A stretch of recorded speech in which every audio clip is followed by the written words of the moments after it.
Welcome back to Wall Street Confidential on TheStreet.com TV. Jim, the recent Fed rate cut, you've said we've already seen it begin to work in a number of areas. Right. And let me preface by saying that just because it's begun to work doesn't mean you stop cutting. What we're seeing is that people are getting off the sidelines looking at housing. Why? Because mortgage rates are so low. Remember, the component of housing is house price appreciation, depreciation, and mortgage. The mortgages are so low that you could tolerate a certain degree of price decline in houses that I think you'll get in the Northeast. I think you'll get in the Midwest. I think if you get a 10% decline in a house, but you have mortgage rates this low and maybe going lower if the Fed cuts again, then it's incumbent upon you to get off the sidelines. In 2008, the second half will be pretty good.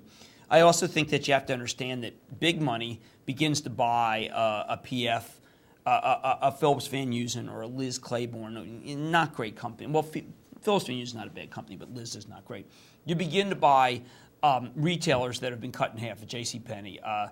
You begin to buy a Kohl's, because you have to understand that those trade over annual, and because the Fed's cutting, it's very inconceivable to me that you could have, and when oil seems to be plateauing, very inconceivable to me that you will have worse numbers than you had last year. So as we annualize easy numbers, so-called easy compares, I think that you will see a tone of the market change, which is why housing's up, which is why the retailers are bottoming. And what I urge people to do is, if the Fed doesn't do the right thing tomorrow, go in and buy some of these stocks. And the reason I say that is because if they don't do the right thing tomorrow, they will have to panic again and cut again, because it's just the way it is. I mean, because there's just too much not good out.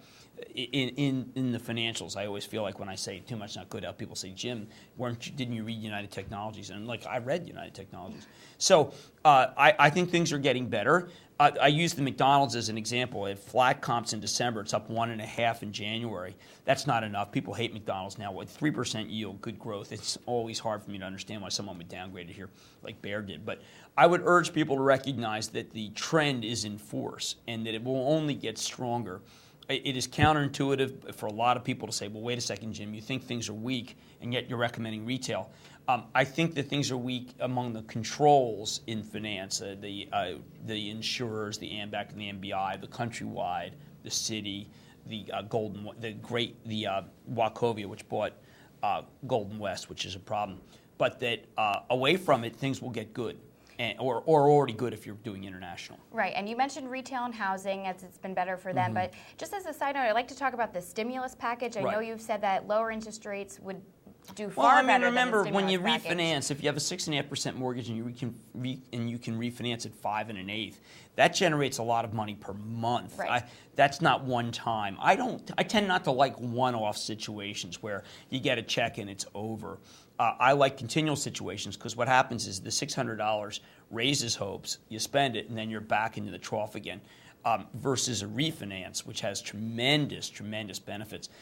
Also, if you could open if you would say to the Federal Housing Administration, please guarantee a lot of the loans or stretch them out, that would be a natural place for people to go rather than go to Countrywide and they say, listen, we can't help you right now, or go to Wells Fargo.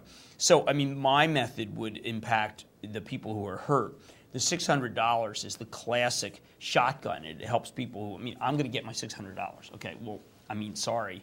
I don't really need the $600. Well, Jim, why don't you give it away? You'll hear the things. I'm not mocking the people who favor this, but, if you could just send $600 to Florida and California, or maybe send $1,200, that would be better. But the plan is a political plan, and until houses cost $600 or your mortgage payments cost $600, and it really doesn't matter. Good point. Yeah. Thanks, Jim.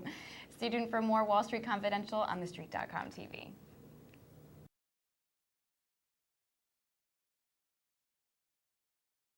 That's your action point. Take advantage of it.